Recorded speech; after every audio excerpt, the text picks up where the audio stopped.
And we are live. Perfect. What's going on, everybody?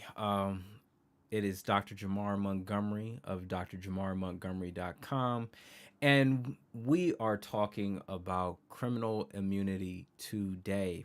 The Supreme Court just came out with their decision on Trump's criminal immunity to prosecution. And for those that do not know, immunity from prosecution means that you cannot be prosecuted. The same way that um, a vaccine is supposed to build your immunity to certain things. Well, being president is the vaccine for criminal immunity. So every time that they try to hit you with prosecution of criminal charges, guess what? Presidential immunity. So I want to go into I want to go briefly into what this holding was, what the question was before the court, and what the holding was.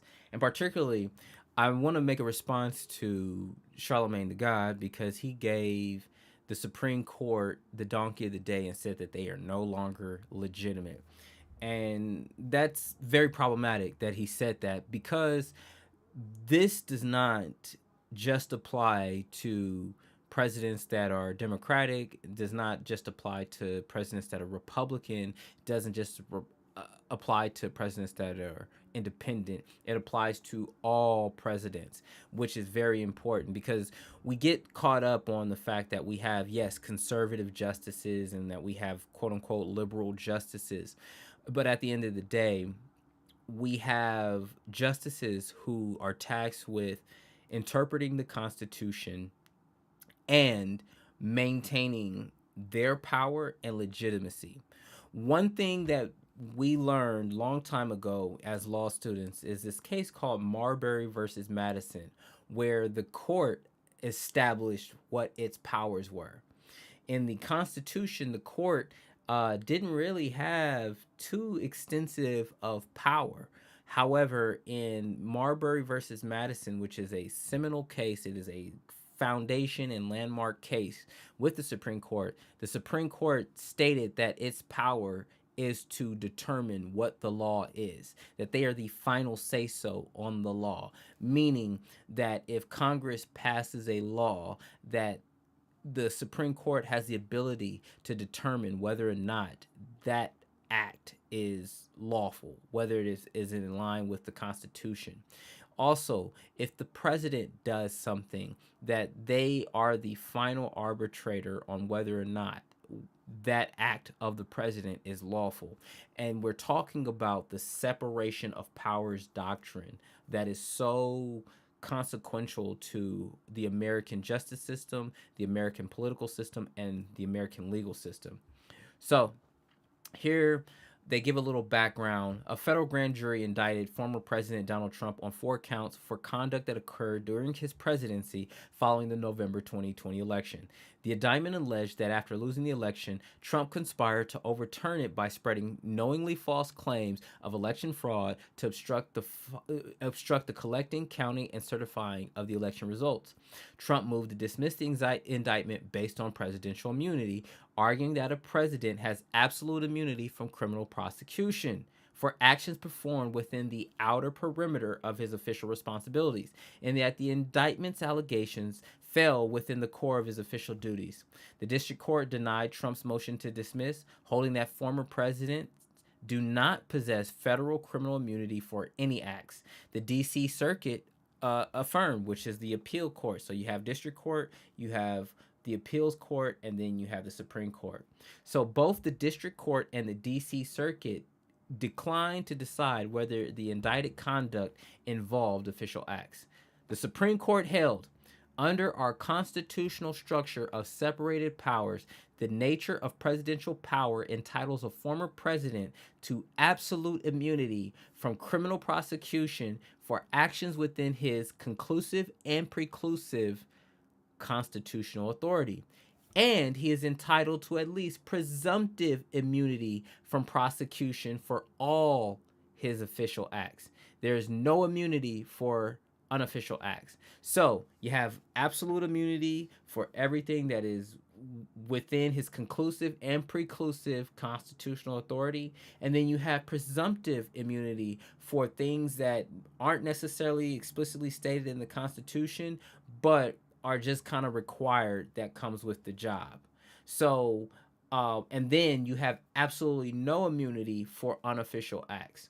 So what this did is the court is identifying, hey, there's a difference between an official act, and a difference between an unofficial act. And if we're going to prosecute the president, the only acts that you can definitively prosecute the president for that he does not or she does not have absolute criminal immunity from are from unofficial acts. So, an example of an unofficial act would be actions that you took as a candidate. And that's a very contextual conversation to determine whether or not you took those acts as a president or you took those acts as a candidate. And that's one of the things that we as everyday people struggle with, is recognizing that the president has his official hat and has his unofficial hat. And the challenge becomes is, how do you exercise power in an official way, and then also kind of how do you exercise your influence without utilizing your power for personal gain and purposes. And the one thing that stood out to me in this particular holding was that it said the court may not inquire into the president's motives. I'm gonna go there real quick because this was a very, very interesting holding. He said, in dividing official from unofficial conduct, courts may not inquire into the president's motives. Such a highly intrusive inquiry would risk exposing even the most obvious instances of official conduct to judicial examination on the mere allegation of improper purpose. Right there. That is the linchpin to this entire case right here. In dividing official from unofficial conduct, you cannot inquire into the president's motives. Cannot. It doesn't matter what the president meant to do. The question is, are these part of his duties? Is this something that is required of his duties? And one of the ways of determining that, is this a power that he shares with Congress?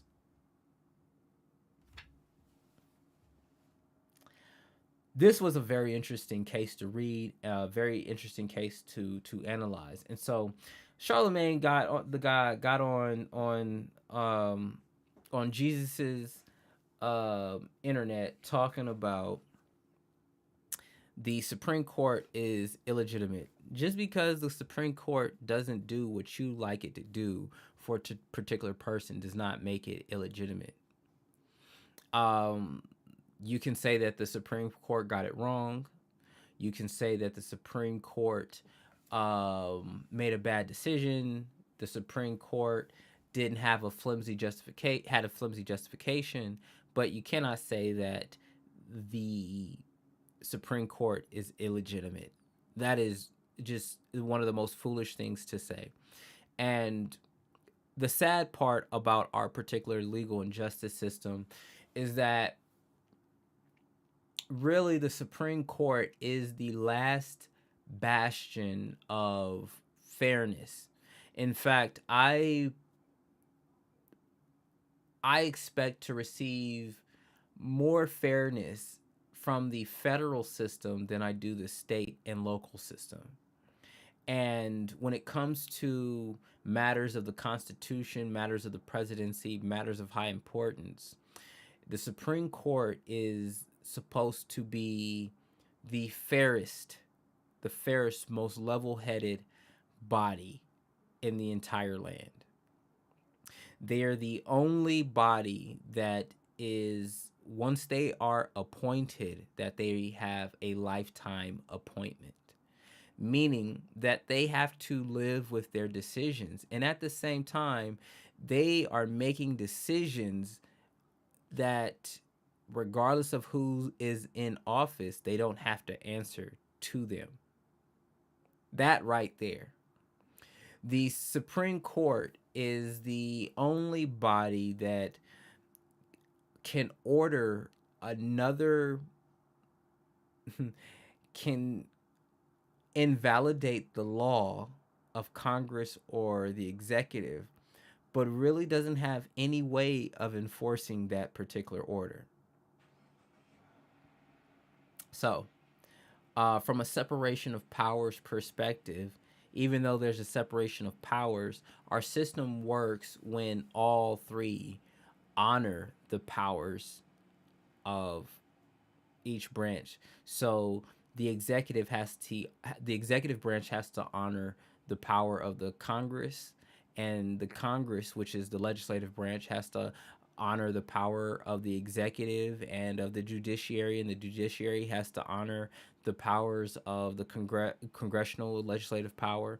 All the only way the system works is if those powers are honored by all bodies. And when we look at President Trump, many of us are like, "Oh, well, um, he wants to be an authoritarian." And in some ways, the president is has a lot of authority and has a lot of power. It just depends on whether that president is strong enough, personally and politically, to exercise those powers. And we're seeing how powerless um, our presidents can be, or how powerful our presidents can be. One of the things it said there was that bold and unhesitating action is required of an independent executive. That's the reason why we have immunity, is because we don't want our presidents worried about being hauled into court, having to explain their motives, having to explain why they did something, having to worry about whether or not they're going to get sued or face criminal prosecution for something that they did while they were president. So there's a lot of power that the presidents have. And during the President Trump administration, we saw a president who was unafraid of utilizing that executive power that he has. Uh, the next points that I want to get to. So, even though there was said that the president has absolute immunity for acts that are conclusive and preclusive of his constitutional authority, and there's presumptive immunity for things that are kind of tertiary, and there's no absolute immunity for unofficial acts. The Supreme Court also sent these particular questions down back to the district court. They wanted the district court to answer these questions. So the district court is tasked with distinguishing between Trump's official and unofficial actions concerning the indictment's allegations. This involves a fact-specific analysis to determine whether the conduct alleged in the indictment qualifies as official or unofficial.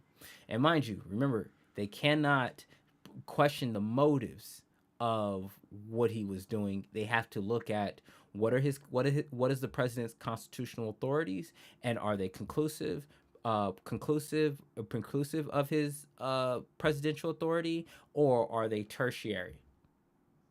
That's the analysis.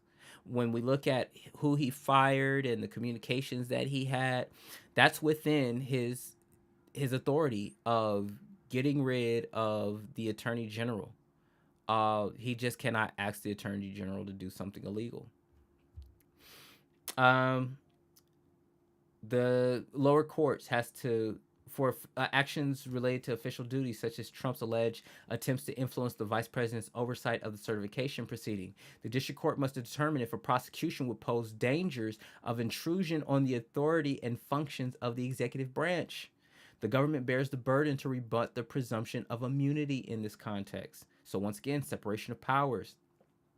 Even though that's the law that the vice president is to participate in certifying that, does the president have the authority to tell the vice president no? don't do that. The vice president serves at the leisure, serves at the pleasure of the president. The president appoints the vice president. We don't vote for that person. For Trump's communications on January 6th, including tweets and public addresses, the district court must analyze whether these were official acts by considering the content, form, and context of each communication. And for the indictment analysis, the district court must carefully analyze the indictment's remaining allegations to ensure they involve conduct for which a president is not immune from prosecution. This includes ensuring sufficient allegations support the indictment's charges without relying on conduct protected by presidential immunity.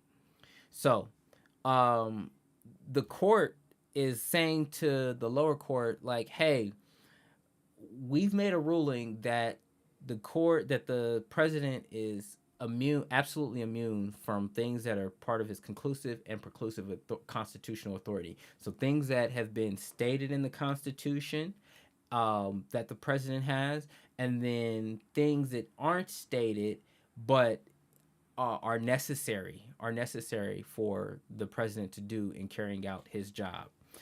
So now the court is saying, how do we differentiate between the official act and the unofficial act? So an act is considered official if it is taken pursuant to the president's constitutional and statutory authority. This includes actions within the scope of the president's discretionary responsibilities under the Constitution and laws of the United States. Official actions extend to the outer perimeter of the president's responsibilities, meaning they are covered as long as they are not manifestly or palpably beyond the president's authority. The court emphasized that motives cannot be considered when determining whether an action is official. Inquiry into the president's motives would expose even clear official conduct to judicial examination based on allegations of improper purpose. Actions involving discussions with officials, such as the acting attorney general, are more readily categorized as official due to the nature of the president's relationship to those offices. You run a company and you need to get rid of your number two person. Hey, that's what comes with it. For actions involving communication to the public or interactions with private parties and state officials, a detailed analysis of the content, form, and context is required to determine if they were undertaken in an official capacity.